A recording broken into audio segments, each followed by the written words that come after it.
축원합니다.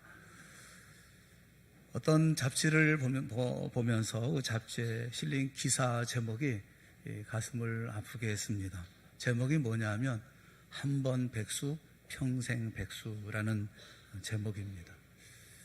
한 번 백수이면 다시 직장을 갖기가 대단히 어려운 경제 형편이 오늘 우리가 살고 있는 삶의 현실이라는 것입니다. 혹시 여러분 니트족이라고 들어보셨습니까? NEET를 쓰는 니트족. 이 말은 그 앞글자를 뗀 것입니다. not, 그리고 education, employment, training. 이 앞글자를 따서 니트족이라고 부릅니다. 그러니까 학교에 진학하기 위해서, 교육받기 위해서 진학하는 것도 아니고 취직을 하는 것도 아니고 그렇다고 해서 직업 훈련도 받지 않는 그런 사람을 니트족이라고 합니다. 실업자와는 구분되기 때문에 무업자라고도 얘기를 합니다. 한국노동사회연구소의 보고서를 보면 15세부터 29세까지 이 청년 중에 니트족은 18.9%다라고 보고하고 있어요. 그러니까 15세부터 29세까지 한참 젊은 그 나이에 이 니트족, 그러니까 진학도 안 하고 취직도 안 하고 직업 훈련도 하지 않는 이들이 20%라고 얘기를 하고 있는 거예요. 안전된 직업이 보장되지 않으면 가정을 꾸리기 어려워서 결혼이 늦어지고 출산율이 떨어지고 장기적으로는 사회로부터 소외와 격려로 이어진다라고 이 노동사회연구소는 경고를 하고 있습니다. 니트족만 아니라 우리는 여러 가지 이런 모습으로 우리 이 젊은이들을 얘기를 하죠. 코쿤족, 코쿤이라는 말이 꽃이라는 거죠. 방콕, 누에 꽃이처럼 방에 꼭 틀어박혀서 나오지 않는 이들을 코쿤족이라고도 얘기를 합니다. 노마드족, 그 유목민이라는 거 정처 없이 떠돌아다니는 딩크족, 딩크족은 맞벌이 부부이긴 하지만 수입은 2배이지만 자녀는 갖지 않는 캥거루족, 여러분이 아시죠? 욜로족 또는 히키코모리족, 이런 모든 이들, 참 젊은 청년들이 힘들게 삶을 살아가고 있는 것이 오늘의 현실이겠다 싶습니다. 사랑하는 여러분, 올 한 해 잘 보내셨습니까? 별탈 없이 성공적인 한 해를 보내셨다면 정말 진심으로 축하를 드립니다. 하지만 끊임없는 걱정과 근심 속에 오늘까지 버텨오셨습니까? 혹시 모든 것이 다 무너지고 있다는 그런 생각을 하고 계시는 것은 아닙니까? 이대로 한 해를 마무리할 수는 없습니다. 한 해를 보내기 전에 하나님의 말씀을 통해서 우리 스스로를 점검하고 또 말씀을 통해서 교훈을 얻는 이 시간이 되어질 수 있기를 주님의 이름으로 축원합니다. 오늘 본문의 다윗의 당시의 이스라엘도 오늘처럼 내일을 알 수 없었던 그런 시대였습니다. 아합과 이세벨로 말미암아 배교가 시작되어졌고 백성들은 하나님을 떠나기 시작했습니다. 이러면서 이스라엘의 모든 부분이 무너져 내리기 시작했습니다. 어디서부터 어떻게 시작해야 될지를 모르는, 알 수 없는 그럴 지경이었습니다. 요즘 잘 쓰는 용어로 얘기하면 총체적인 난국인 것이죠. 나라꼴이 말이 아닐 때가 있어요. 가정도 난국을 경험할 때가 있습니다. 교회도 뒤죽박죽일 때가 있어요. 내 인생도 어떻게 해야 할지 알지 못할 때가 있습니다. 이렇게 다 무너져가는, 또 무너진 상황에서 우리가 어떻게 해야 할 것인가. 오늘 질문이 바로 그것이에요. 모든 것이 무너졌을 때, 모든 것이 무너지고 있을 때 우리는 무엇을 해야 할 것인가? 다 무너진 상황이라면 어떻게 다시 시작을 해야 할 것인가? 이것에 대한 질문이에요. 무너진 상황에서 우리가 해야 할 첫 번째 일이 있습니다. 우리가 해야 할 첫째 일은 무너진 재단을 쌓아야 한다는 거예요. 오늘 30절에 있는 말씀을 우리 한번 다 같이 함께 보았으면 좋겠습니다. 30절 다 같이 시작. 엘리야가 모든 백성을 향하여 이르되 내게로 가까이 오라. 백성이 다 그에게 가까이 가매 그가 무너진 여호와의 제단을 수축하되. 우리가 어떤 어려움 가운데 처하게 되었을 때 아무것도 손에 잡히지 않지 않습니까? 실이 엉켜 있을 때 어떻게 엉킨 실을 풀어나갈 수가 있을까? 그냥 손에 닿는 대로 중간을 잡아당기면 더 엉키기만 할 뿐 풀어낼 수가 없습니다. 제일 중요한 것은 실의 끝이죠. 실말이라고 하잖아요. 그 끝을 찾아서 한 올씩 한 올씩 풀기 시작하면 비록 시간이 오래 걸린다 할지라도 이 실은 다 풀려지게 되어져 있습니다. 실마리가 정말 중요한 거죠. 이 어려운 가운데 실마리가 무엇입니까? 예배라는 것입니다. 무너져 있으면 무조건 예배로부터 시작되어야 한다는 것입니다. 하나님을 섬기는 것, 그게 이스라엘 백성들의 특권입니다. 우리 믿는 사람들의 특권은 예배의 특권이 있습니다. 하나님과 교제할 특권이 있죠. 그런데 어리석게도 그 특권을 다 놓아버리고 허둥지둥 살아가는 어리석은 사람들이 있습니다. 다 무너지면 우리에게 가장 먼저 찾아오는 게 원망이에요. 비판하고 비난하고 아버지 때문에 다 망했다느니, 누구 때문에 다 망했다느니 후회하고 원망하고, 이런 이야기들 들어보셨습니까? 매일 전 세계에서 70억 개 이상 팔리는 라면이 있대요. 매일 70억 개 이상 팔리는 라면, 무슨 라면일까요? 햇떠라면. 후회하는 거죠. 원망하는 거죠. 이런 모든 것이 가득 담긴 삶을 살아가는 것이 70억 인구의 삶이다, 그렇게 얘기를 하더라고요. 그런데 오늘 본문의 엘리야는 그런 소리 안 합니다. 조용히 말없이 단을 쌓기 시작합니다. 이 단을 쌓는 작업, 예배 드리는 거죠. 이것이 중요하다는 것입니다. 그러므로 우리도 어려움이 있을 때 다른 사람을 향해서 소리 지를 것 아무것도 없어요. 조용히 하나님의 임재가 있는 예배를 드리면 되는 거예요. 간혹 교회 개혁을 외치는 소리가 있습니다. 그렇게 시끄럽게 한다고 해서 교회 개혁이 되어집니까? 중요한 것은 깨어있는 성도들이 조용히 하나님 앞에 나가서 하나님의 임재가 있는 예배를 드리는 거예요. 하나님의 임재가 있는 예배를 드리면 하나님의 영광이 임하게 되고, 하나님의 영광이 있는 그곳에 사람들, 성도들이 몰려들게 되어 있는 것이고, 몰려들게 되어질 때 그때부터 변화가 시작되어지는 것이 아닙니까? 진정한 개혁은 예배로부터 시작되어져야 하는 것입니다. 무너진 단을 수축할 때 언제 어디서나 항상 부흥과 함께 일어나는 이런 새로운 일들이 벌어지게 되어진다는 것입니다. 여러분, 가정을 생각해 보세요. 가정이 무너졌습니까? 뒤죽박죽 가정, 집에 가도 질서도 없고, 이런 가정이라고 한다면 그 가정에 단을 쌓는 이 가정 예배부터 여러분 시작해 보세요. 한 사람이 되었던 두 사람이 되었던 소리 지르지 말고, 당신 때문에 안 된다는 듯, 너 때문에 안 된다는 듯 그러지 말고, 한 사람, 남편이면 남편, 아내면 아내, 아들이면 아들, 딸이면 딸, 혼자서라도 예배를 드려보세요. 우리 가정에 무너진 단을 새로 쌓겠습니다. 이렇게 마음 맞는 두 사람이든 세 사람이든 모여서 먼저 예배를 드릴 때, 그때부터 가정의 문제는 풀려지기 시작하는 거예요. 가정의 예배가 무너져서 가정이 무너지는 예가 얼마나 많습니까? 혹시라도 개인 심정이 무너진 분이 계십니까? 잘 여러분 생각해 보세요. 예배를 소홀히 하고 있었던 것은 아닙니까? 예배를 제대로 드리지 않고 있지는 않은지 스스로 자신을 점검해 보라는 거예요. 어떤 전사님이 어떤 문제로 참 마음에 고민이 있었어요. 교회가 크니까, 교회가 크면 할 일이 참 많습니다. 그래서 어떤 때는 예배에 참석하지 못하는 경우가 있어요. 안내를 하다 보니까 예배당 밖에 있기 일수인 것입니다. 늘 밖에서 안내하고 이러다가 또 사무실에 들어가고, 이런 식으로 6개월을 했다는 거예요. 그렇게 자기도 모르게 예배에 참석하지를 못했답니다. 그랬더니 사명 다 잃어버리고 마음 다 흔들어지고 또 정신이 없더라는 것입니다. 영적으로는 건조해지고, 삶이 그렇게 고갈되는 이유가 뭡니까? 예배가 없었다는 것입니다. 여러분 잘 보세요. 사역자라 할지라도 한 사람의 신앙이 무너지는 거 간단해요. 예배를 소홀히 하고 몸만 와서 앉아 예배를 드린다고 한다면 다 무너지기 시작하는 것입니다. 전심으로 여호와 하나님을 찾고 하나님의 임재가 있는 예배를 드리면 그때부터 회복되기 시작한다는 거예요. 여러분, 교회 왜 오십니까? 예배 드리기 위해서 오시는 거 아닙니까? 교회 봉사로 오십니까? 아니면 친목도모를 위해서 오시는 것입니까?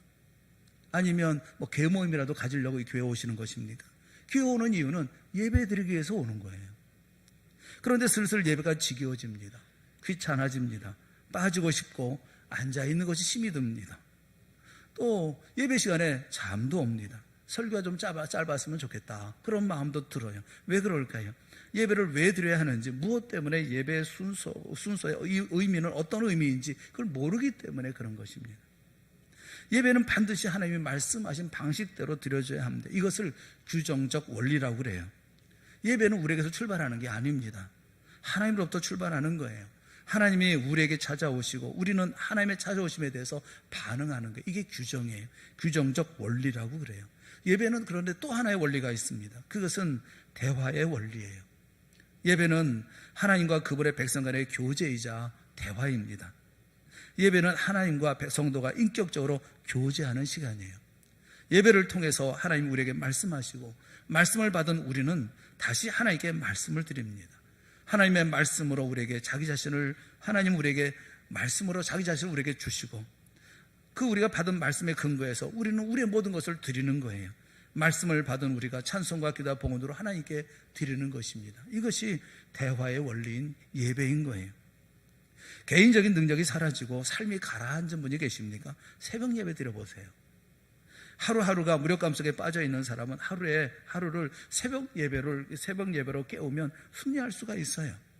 모든 문제가 다 마찬가지입니다. 하여튼 무너졌다면 반사적으로 우리가 생각해야 합니다. 무엇을 생각해야 되느냐면 무너진다는 수축해야 되겠다. 다시 예배부터 시작해야 되겠다.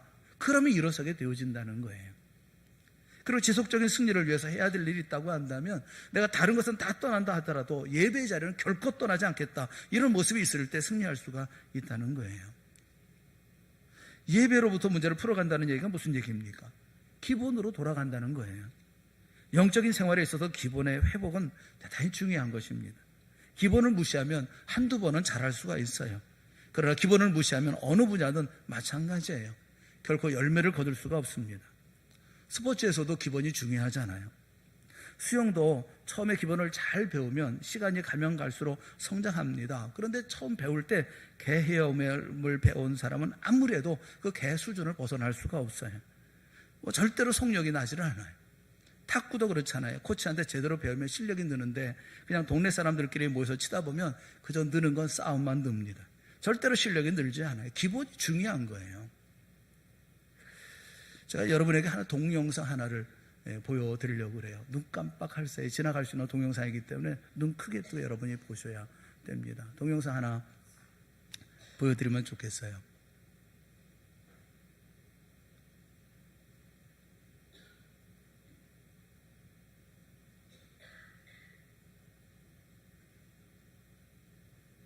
잘 좀 보여주세요.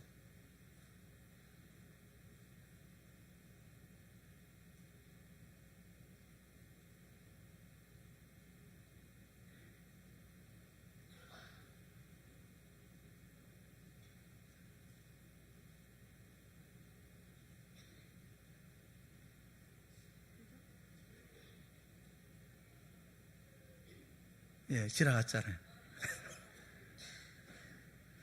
다시 한번 보여주실래요? 제대로 한번 좀 보여줘 보세요.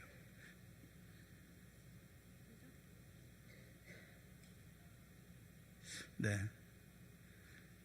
남의 발 움직이는 거 왜 그 동영상을 보여주느냐 이렇게 말씀하실지 모르는데 이 동영상은 제가 아는 어떤 분이 제게 보내주신 거예요. 이 동영상을 보내주셨어요. 짧은 동영상 2초밖에 되지 않는 동영상입니다. 그런데 이 동영상을 보고 온 교회가 눈물과 환호를 보냈다고 그래요.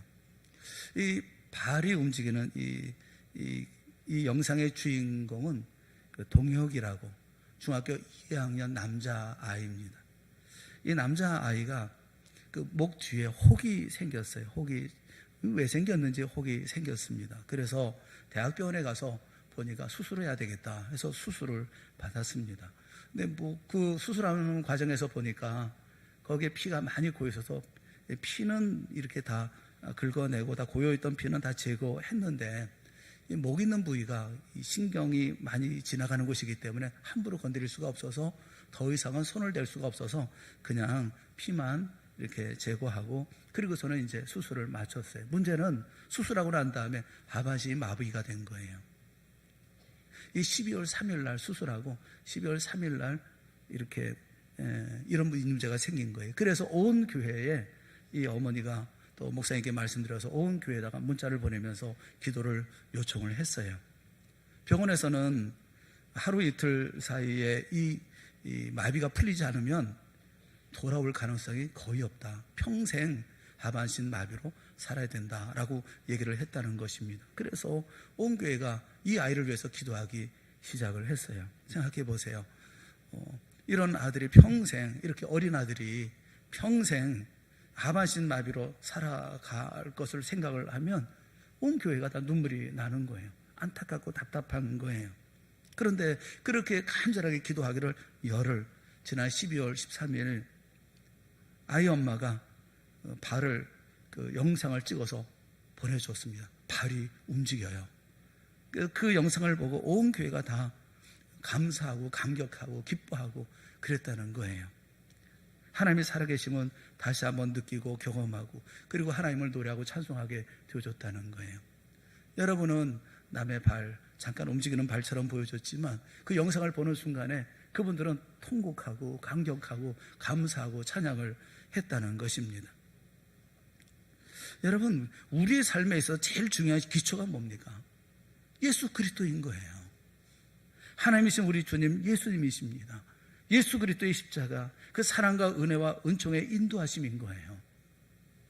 너의 삶의 참 주인, 너의 참 부모이신 하나님, 그 손에 너의 삶을 맡긴다. 그가 널 인도하시리, 그가 널 이끄시리라, 그가 널 사용하시리. 너의 참 삶의 주인, 너의 삶의 참 주인, 너의 삶의 참 부모이신 하나님, 그 손에 너의 삶을 맡긴다. 그래서 그분께 드리는 예배가 중요한 것입니다. 예배가 제대로 돼야 그때부터 헌신도 되어지는 것이고, 예배가 되어야 자기 자신으로 삶을 살아갈 수가 있습니다. 예배가 되어야 그 다음에 꽃도 피울 수가 있고 열매도 맺을 수가 있는 것입니다. 예배가 제대로 되지 않으면 나머지는 다 무너져 버리고 마는 거예요. 잠언 1장 7절에 있는 말씀을 우리 한번 다 같이 봤으면 좋겠어요. 시작. 여호와를 경외하는 것이 지식의 근본이거늘 미련한 자는 지혜와 훈계를 멸시하느니라. 아멘. 여호와를 경외하는 것이 무엇입니까? 예배하는 건 아니에요. 예배 드리는 것이 모든 지식의 근본이고 지혜의 근본이라고 말씀하고 계셔요. 여러분, 이 땅의 삶을 살아가면서 눈에 보이는 것이 다입니까? 예배는 눈에 보이는 것이 다가 아니라는 것을 우리가 인정하는 게 예배인 거예요. 눈에 보이지 아니하는 모든 현상의 뿌리가 되는 주님이 계시다는 것을 인정하는 거죠. 그것을 인정하고 하나님 앞에 서는 것, 그게 예배입니다. 고린도후서 5장 7절에 보면 이는 우리가 믿음으로 행하고 보는 것으로 행하지 아니하임이로라 라고 말씀하고 있어요. 눈에 보이는 거, 여러분 눈에 보이는 게 얼마나 될 것 같아요? 온 세상 가운데 눈으로 볼 수 있는 것은 5%에 불과하다고 그럽니다. 가시광선이라고 하잖아요. 우리가 볼 수 있는 거, 그건 5%에 불과하대요. 이 가시광선을 제외하면 적외선도 있고 자외선도 있잖아요. 이 세상에서 제일 어리석은 사람들은 봐야 믿겠다는 사람이에요. 이거 안 보이는 부분이 95%라는 것입니다. 그나마 눈이 좋아야 5% 보인다는 거예요.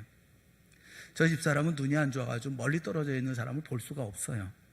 근데 저보다 잘합니다. 어떻게 하냐 그랬더니 느낌으로 안다는 거예요. 감으로 안 되는 겁니다.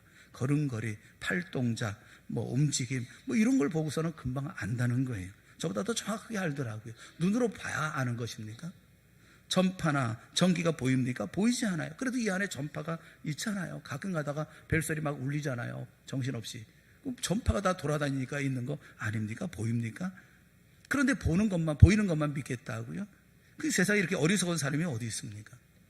사랑하는 여러분, 전능하신 하나님께서 온 우주 만물을 만드시고 지금도 우리가 알지 못하는 것, 우리가 보지 못하는 것, 우리가 듣지 못하는 모든 것을 주관하고 계시다고 하는 것, 이것을 인정하는 그것이 바로 예배예요.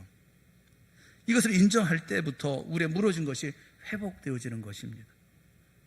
그저 눈에 보이는 것, 손에 만져지는 것, 이것을 믿고 의지하는 것만큼 어리석은 것은 없습니다. 껍데기가 아닌 내면을 볼 줄 알아야 합니다. 현재가 아닌 미래를 볼 줄 알아야 합니다. 육체가 아닌 영적인 가치를 볼 줄 아는 그런 눈들이 열리는 여러 모두가 되어질 수 있기를 주님의 이름으로 축원합니다. 그것은 무너진 단을 수축할 줄 아는 예배에서 회복이 되어지는 거예요. 예배를 통해서 새로운 출발에 있는 믿음의 자녀들이 되어질 수 있기를 바라요. 모든 것이 무너졌습니까? 우리가 첫째로 할 것이 뭐냐면 하나님과의 만남, 하나님과의 교제, 예배 드리는 거예요. 하나님 앞에 오세요. 모든 문제의 원인을 다른 데서 찾지 말고 하나님께로 오라고요. 하나님께로.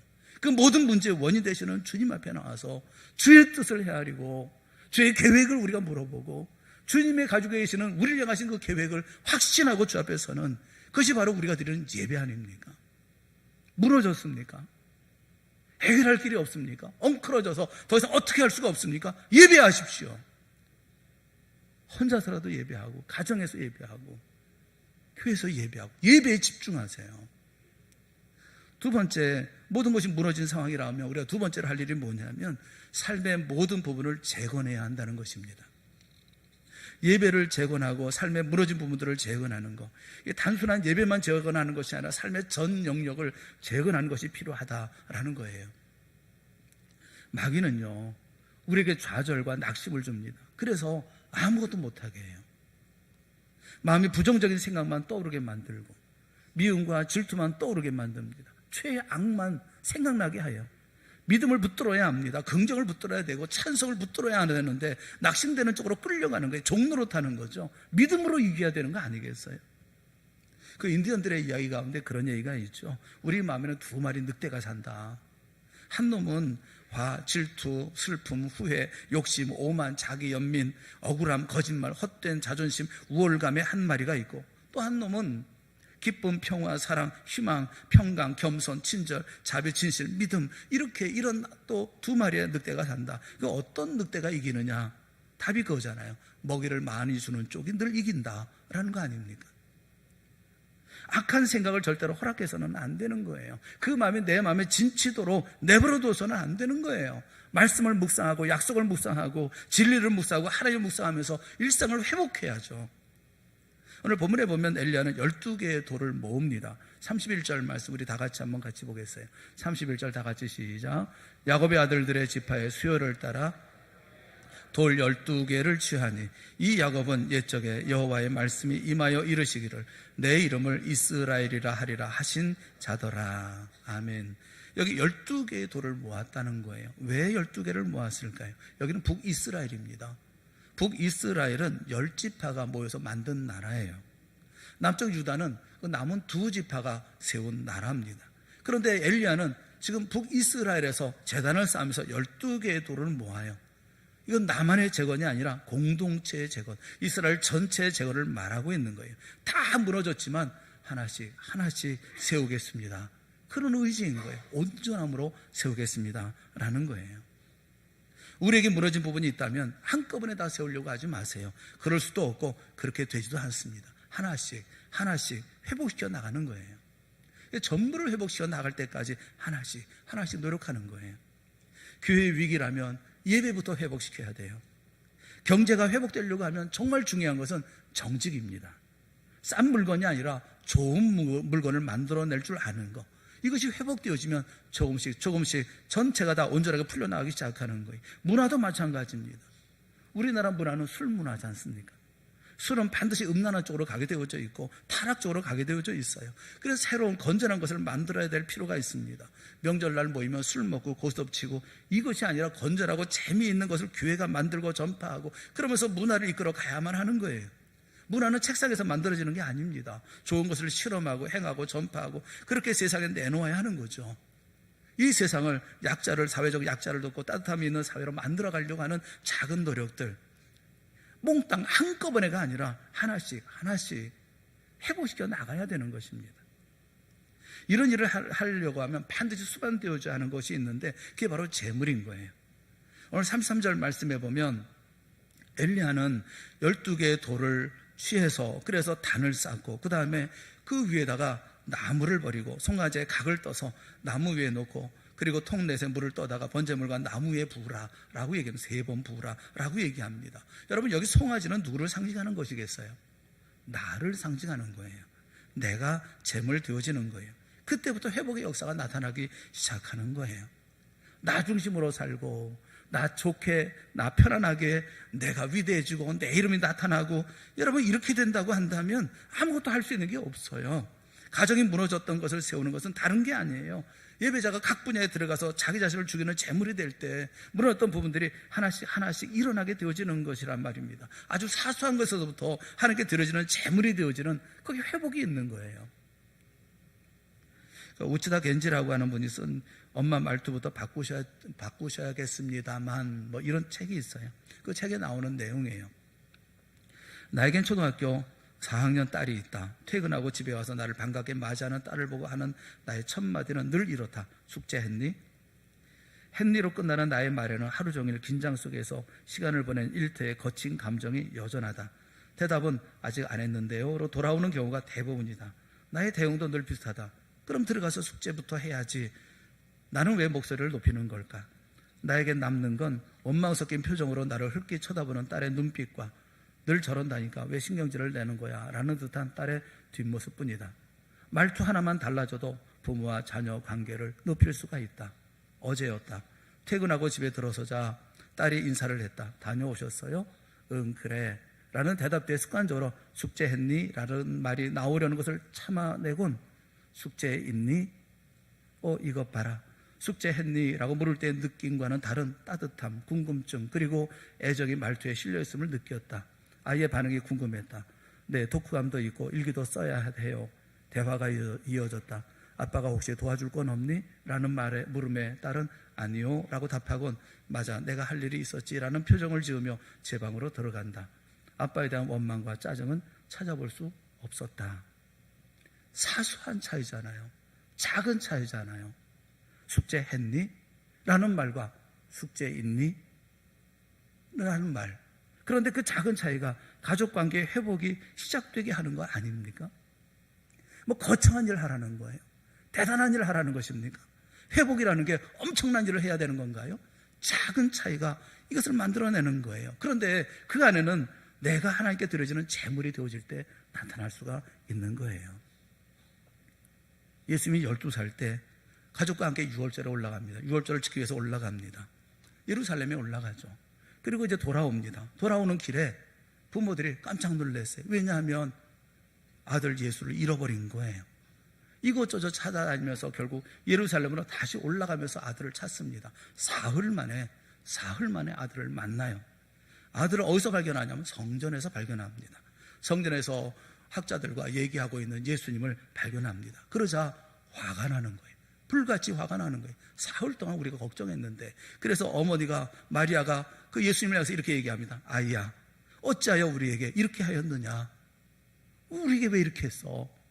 보라, 내 아버지와 내가 근심하며 너를 찾았노라 라고 화를 내요. 화를 내면서 왜 이렇게 했냐? 라고 얘기를 해요. 그런데 예수님께서 뭐라고 대답하십니까? 어찌하여 나를 찾으셨나이까? 내가 내 아버지의 집에 있어야 할 줄을 알지 못하셨나이까? 라고 말씀을 하셔요. 사랑하는 여러분, 부모가 자식의 순전한 믿음을 망쳐버리는 경우가 더 많은 것 같아요. 누가 전화하면 없다고 그래. 어디 데리고 들어갈 때 너 몇 살이라고 그래. 아이들은 순전하게 믿음을 가지고 하나님을 바라보며 삶을 살아가는데 부모는 자기 마음대로, 그리고 그걸 마치 가르치는 것처럼 얘기를 하는 경우가 많이 있는 것 같아요. 여러분, 예수님께서 뭐라고 말씀하고 있는 것이겠어요? 어찌하여 나를 찾으셨습니까? 왜 나를 찾는 것입니까? 모든 것을 다 당신들이, 부모님들이, 마리아와 요셉이 다 책임지고 있는 것처럼 왜 말을 하십니까? 또 내가 내 아버지의 집에 있는 것이 아닙니까? 예수님은 그리고 돌아가서 순종하여 받으셨다라고 말씀을 해요. 언제는 예수께서 받으시지 않았나요? 한 가지 일 때문에 그렇게 화를 내는 게 맞는 것입니까? 그리고 그분이 어떤 분입니까? 여러분, 내 자녀가 누구입니까? 하나님의 자녀 아닙니까? 하나님께서 인도해 주실 거 아니겠어요? 왜 여러분 소속물로 생각하고 여러분 소유물로 생각하고 그 아이를 통해서 뭔가 얻으려고 생각을 하십니까? 우리가 희생하고 우리가 다 내려놓고 주님께 간구하고 주님의 인도하심을 바라보면서 삶을 함께 기뻐하며 살아가야 되는 것이 아니겠어요? 부부도 마찬가지예요. 가톨릭 대학의 클리프 노타리우스라는 교수의 연구에 의하면 그 100년 해로한 부부나 파경을 맞은 부부의 경우 부부 싸움에는 별 차이가 없다고 합니다. 다만 차이가 있다고 한다면 싸움의 빈도나 태도보다는 서로 주고받는 말의 차이라고 그래요. 행복한 부부는 싸움을 할 때 되도록 상대방에게 상처를 주는 말을 삼가고 감정 언어를 많이 사용하려고 한다고 그래요. 그런데 실패한 부부는 100마디 중에 10마디는 상처를 주는 말을 해가지고 상대를 굴복시키고자 한다는 것입니다. 사람은요, 수모를 당하거나 존재의 의미를 잃어버리면 극단적인 결심을 하는 그런 경우가 많다고 그럽니다. 상대방이 건네는 다정하고 따뜻한 말 한마디가 가정의 불화를 사라지게 만드는 것이고 행복한 가정을 만들어가는 것이 아니겠어요? 주님께서 우리에게 말씀하잖아요. 사랑은 무례하게 행하는 것이 아니라고 가르쳐주지 않았습니까? 우리의 삶이 힘든 이유가 뭡니까? 십자가를 지지 않으려고 하기 때문에 그런 거 아니겠어요? 나는 옳고 너는 틀렸다고 하기 때문에 그런 것이 아닙니까?